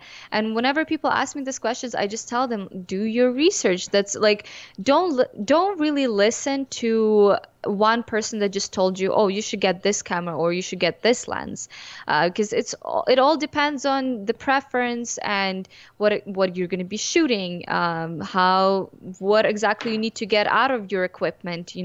Are you a professional or are you just a hobbyist? What's your budget? There's so many variables that go into choosing your camera and lens. For me, like I said, what I personally did when I was looking for my perfect camera and lens combo, I went on 500px and I looked at pictures of my favorite photographers, and I looked at what kind of equipment they're using. And that's how I came up with the setup that I have right now. All I do is just make a list of my requirements, what I need, and then I just match it up with a camera. That's pretty much my research. That's all I do. But yeah, I mean, if someone asks me about lens and camera and all that good stuff, this is what I would tell them. Anything that I used, if I used it, then I could say, okay, yeah, I used it. It's good. I like it. But if I'd never used it and I just hear people on just talking about it, I don't necessarily recommend it because I haven't used it. So that's generally my position for the most part when people ask me those questions. So we have a question here from G Street Q&A. Irene, do you do studio work outside home also? I don't right now. First of all, in Calgary, there's not that many studios that I like. I'm very particular with the things that I like, and I'm very fortunate to have a space that I love in my house. Actually, when we bought the house, this was one of the requirements that I told our realtor. I said I want big windows that will allow a lot of natural light and, pretty big space for either living room or bedroom that I can photograph in. Um, so I usually don't shoot in the studio. I just feel like studio kind of limits my creativity because a lot of the times all that it is just a room with blank white walls and some lights, and I feel like I don't have as much to work with, and I love working with props and just kind of figuring things out and using all sorts of things that I have in my home for my pictures. So yeah, normally I don't. Maybe in the future I'll open my own studio and then I'll make it the best studio ever. I use my an extra room in my house just to be my little studio or my garage, one of the two. Yeah. So Joe Toppin, how do you help models relax when they don't have much experience posing? So what I normally do, first of all, you want to start off being very, very friendly, very relaxed and very confident. My photo shoots are very casual usually, or I try to be as casual as possible. I try to treat my models as if they're already my friend.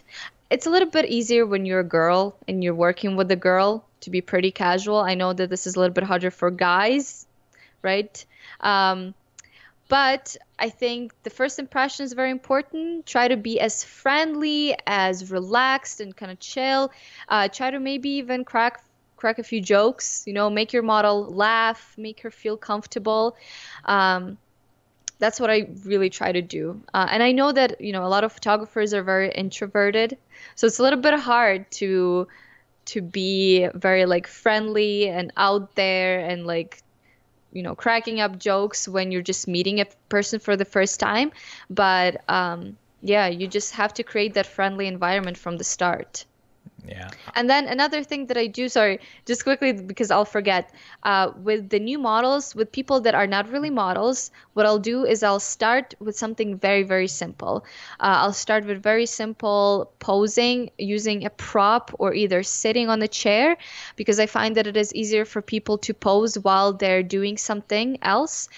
Standing poses are a lot more advanced and usually better for models that are more experienced. So I'll get them to sit down on a chair, and then, or I'll give them a prop or something to work with. If it's outside, I'll get them to work, I don't know, leaning on the tree or something, just something so they can work with.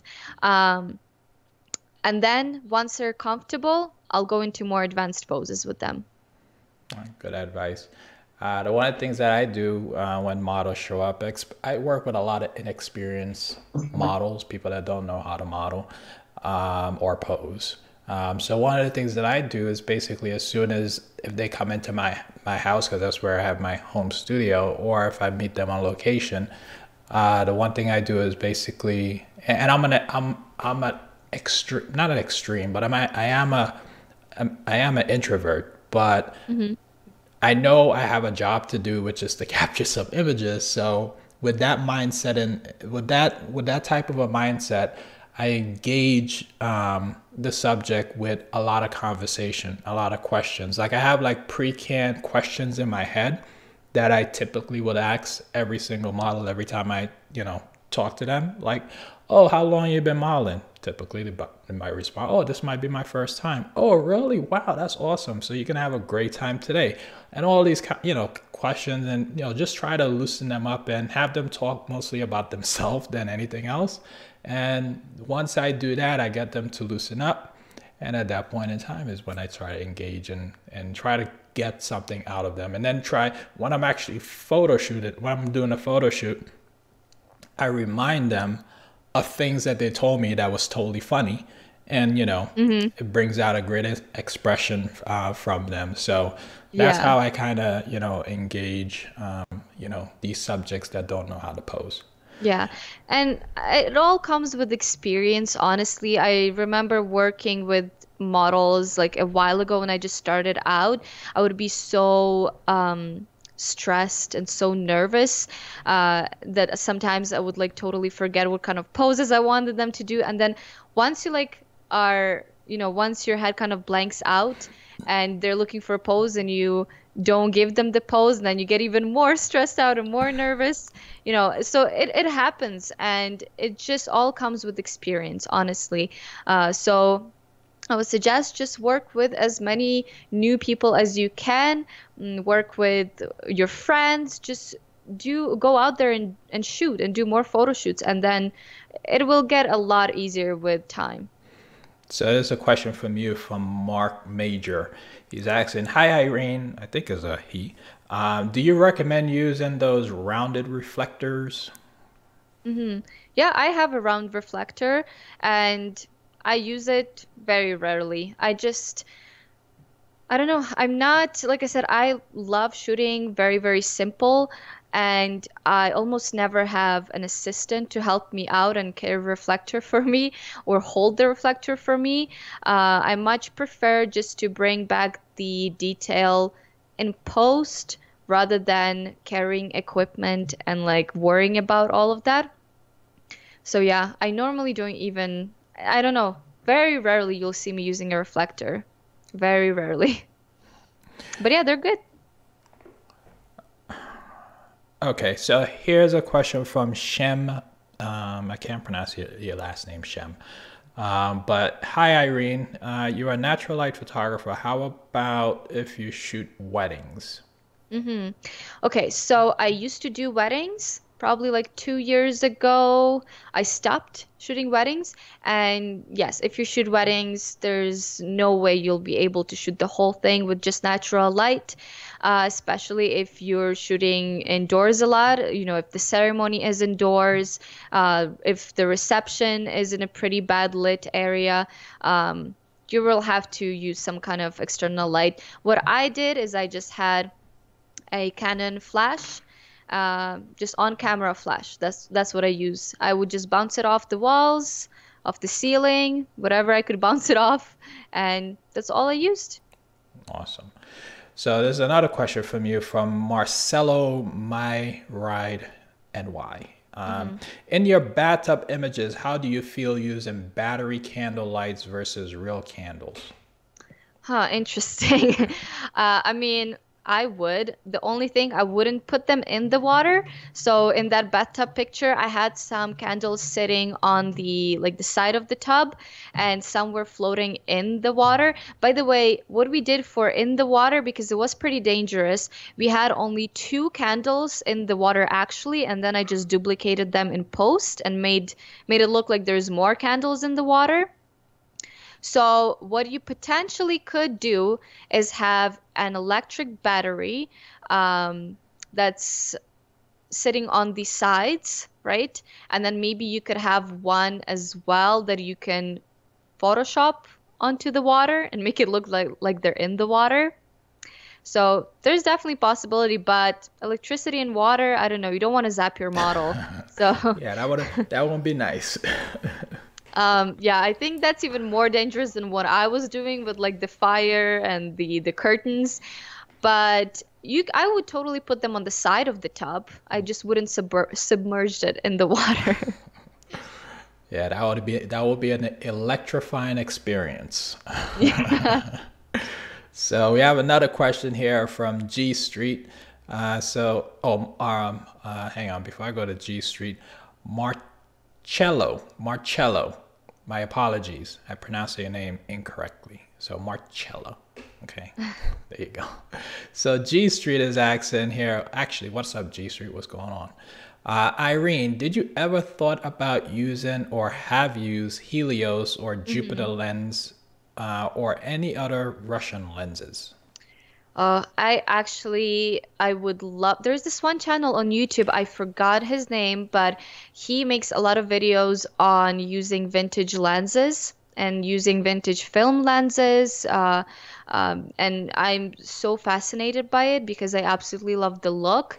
I love any funky bokeh. That's why I got my Patsville lens. And I would love to shoot with halos and all of these other vintage lenses. I think the only problem is that a lot of them are not compatible with a full frame camera, and you would need a crop sensor to shoot some of these film lenses because you need an adapter. I'm not sure about the technical stuff here, but yeah, a lot of the ones that I wanted, you can't really use with the full frame. And I'm actually thinking of maybe even getting a crop, maybe even getting like a Sony camera, just strictly to use them with, well, for filming, first of all, and to use them with some of these vintage lenses. Okay. Well, it's one reason to, well, two reasons to get it, right? So two on the list. Two on the list. My man Flint, yes, Sergio, you need to calm down, buddy. Calm down.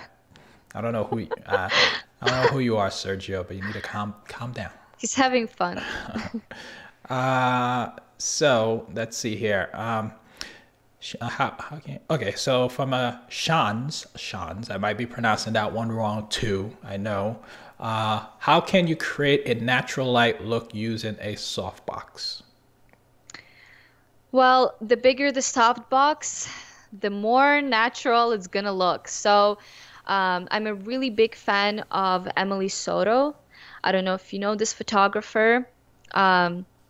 I absolutely love her work, and she works at the studio a lot. And she does have like very similar work to kind of what I do, very soft portraiture. And she uses this huge octa box. It's just absolutely massive. I don't know the dimensions for sure, but I think it's a rapid box. It's like a huge, huge box. And yeah, the bigger it is, the softer the light's gonna be, and the more natural it's gonna look, honestly. So there, yep, yeah, totally agree. So let's see here. I was trying to get Emily's link. I think I put it in there. Hopefully that's the right one. So let's see what other questions we have here. Yep. I'm just scrolling through. I know she. Oh, someone asked me about the white balance.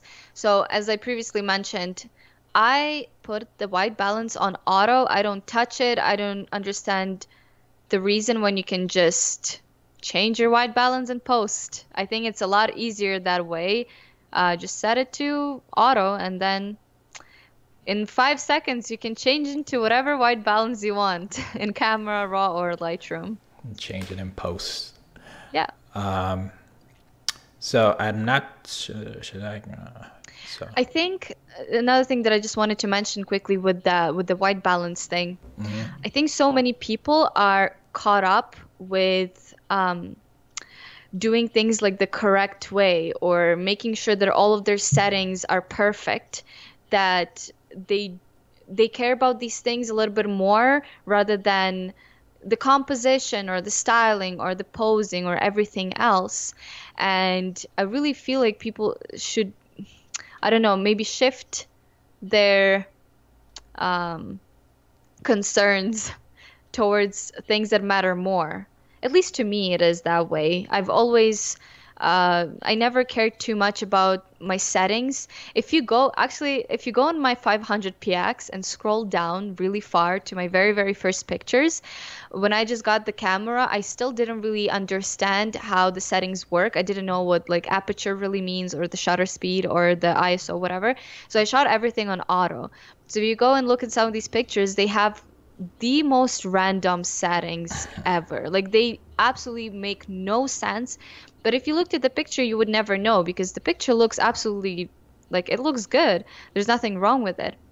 So I think, I don't know, these little things like white balance, they don't matter that much. Like, you can always fix it in post. So I wouldn't worry myself with these little things when I'm shooting. When I'm shooting, I'm really into it, and all I'm thinking about is light, posing, and styling, and how I can incorporate the surroundings into my picture.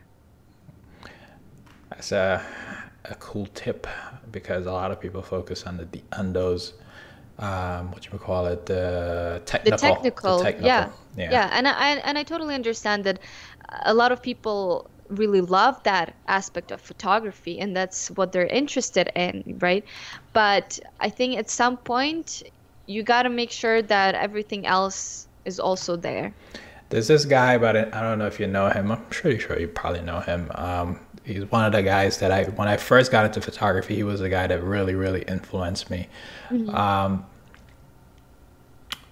And now I'm spacing on on his name.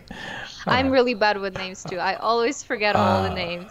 I'm really Man, good photographic memory. I remember people's faces, but names, the worst. wow, I'm actually spacing on his name. Damn, really? That really hurts me when I can't remember someone's name. Anyways, the story is basically when he first got it probably comes to me when I'm talking about this story. Basically, when he first got into photography, he got this big gig. People saw his work, and he got this big gig, and he didn't know anything about lighting, using strobes or anything like that. But it was a big gig. He was shooting some celebrity. Actually, I'm gonna say what he runs Health Portrait. He started Health Portrait. Damn it, what is his name? Somebody put his name in his comment. He runs Health Portrait. I can't believe I forget his name. But anyways, he got this big job, and he didn't know to do anything about lighting. He didn't even know how to run, work with his camera. But the reason why people hired him was because of his vision. He had an eye for, I guess, the end result of what he was looking for. So I guess the tying into what you were saying with the technical, not being so fixated on the technical, for a person like that was working on such under significant pressure, because he was working with people that was over his shoulders looking at him and all this good stuff. Yeah. But none of that really mattered, meaning none of the technical stuff really mattered, because he still at the end of the day delivered the image that they were looking for. So, Yeah. focus on that. And I see there's the comment. Jeremy. Van Flint. Jeremy Court. Jeremy Court. That's the guy. Thank you, Oh, Photo Me cool. Ike. Appreciate it. Yes. But I see the comment. There's from my man Flint. It says, "Why not get it right in camera so you don't spend hours in post? Time is money." Well, I think it now depends on your personal workflow and how you like doing things. This question was directed at me, so for me personally, I much prefer just to set my white balance in post rather than in camera. I absolutely enjoy editing, and I'll spend anywhere from, I don't know, 5-10 minutes to half an hour and even an hour on a picture. So for me, I will be spending some time editing an image anyways, because that's the type of work that I do. It's fine art, portraiture, and there's a lot that goes into it. But if you're someone that doesn't like to spend a lot of time editing, then sure, you can just set your white balance in camera. It's just all preference. Yeah, it's absolutely what you like, not what I like or what Irene like or what she, it's all about what you like and your preferences. If you like, your whatever lens you use, whatever camera you use, if you like it, you use it, and it gets you the image that you're looking for, then Yeah, that's that's all all that that matters. matters. Yeah. So G Street is asking here, have you published any other photography besides portraits and street, like landscape? Meaning if I've shot anything else? Yeah, Um, what else do we have left? landscape is what he's asking. Okay. Actually, there's a video on my YouTube channel where you can see some of my landscape images and street photography. So last spring, I went to Israel with a nonprofit organization, and pretty much they wanted to showcase the beauty of Israel, and they got a bunch of us photographers to come there and just pretty much photograph. They took us to a lot of amazing places just so we could take some pictures.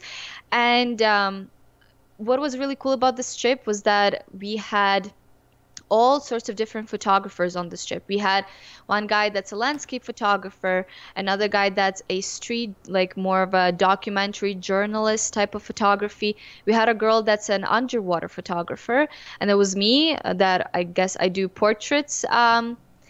Yeah, so we all were so different, and they all set things for us to try out. So in one of the days we went to Jerusalem, and we went on the street markets, and we were pretty much photographing the streets. So that's when I kind of did my street photography, and it was super fun. I really, really loved it.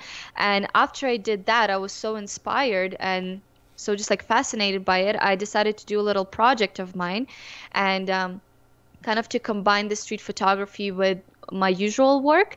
So what I did is I went on the streets and I photographed random girls. I would just stop them on the street and I would ask them if I can photograph them, and I would get their portraits. I shot all of these with a 35 millimeter because I wanted to get the environment in the shot as much as I can. So I got really cool set of portraits there. And then we also went to Timna Park in Israel, which is like I don't even know how to explain it. They used to it's just bunch of like mountainous looking structures, and it's really, really interesting. And yeah, I took some landscape pictures there. I'm just not I'm a fan of landscape pictures. I love them, but I don't have the passion for it myself. So when I was trying to take those landscapes, I actually just asked other photographers to pose for me in the shot. So I would get like a really wide, grand picture with the person in it anyways, because I just felt like it added more interest to the picture. I don't know, I'm just so used to getting portraits. But yeah, there is a video on my channel if anyone is interested. I think it's in my travel vlogs. Yeah. So I'm just scrolling through here, and it looks like the questions are, I'm sure the questions will keep popping up, but I'm at the bottom here and I'm not seeing any more questions. So so I think at this point in time, I think we're gonna try to close it, come to a close. So I guess before we close it out, what do you have anything to say to the people before we close it out, Irene? Well, I just wanted to say thank you for everyone to joining us on the stream. Hopefully you guys got something interesting or helpful for yourself from this. Check out my channel if you don't know who I am. And thank you, Ernesto, again so much for letting me come on the stream. Yeah. Well, look, I said it at the top of the show. I said it to you in private before the show. I really appreciate you joining this live broadcast. I really do. I've been doing this since 2016. I think this Monday critique. I do it purely for the love of it, giving back to people, and I really, really appreciate you coming on and helping out. You already help out on your channel already, but I appreciate you coming on to this show to help out, give back, not only critiquing the images, but giving people some really, really valuable advice on how, if they wanted to utilize natural light indoors and capture some amazing images. And I see the comments flowing in. People are mentioning that you inspire them, to utilize natural light and create amazing images. So I think that's a real testament to your spirit and the energy that you give back to people. So yeah, I appreciate it. So with that, guys, I want to say this was an amazing broadcast. Thank you once again, Irene. And thank everyone for tuning in. If you're new to the channel, thank you for joining us. Give this video a big thumbs up if you enjoyed it and you got some information from it. Put some comments down below when this video is no longer live, and let me know what you think. And please share this video with your friends and family if you think it will be helpful to them. And guys, if you got this far in this video and you haven't subscribed yet to the channel, please go ahead and hit that subscribe button. And lastly, I just want to give a big thank you to all the folks that basically give a super chat James, Photo Me, Ike, Mike, I believe. I'm totally blanking on the names because it's not in front of me anymore because it's all gone. But I just want to say thank you guys for submitting a super chat. I appreciate it. All right, so with that said, I will close the show, guys. I sincerely appreciate it. I will see you tomorrow. Come and join me tomorrow for the next live broadcast to figure out how you can acquire your wedding clients. All right, talk to you later. Bye. Bye.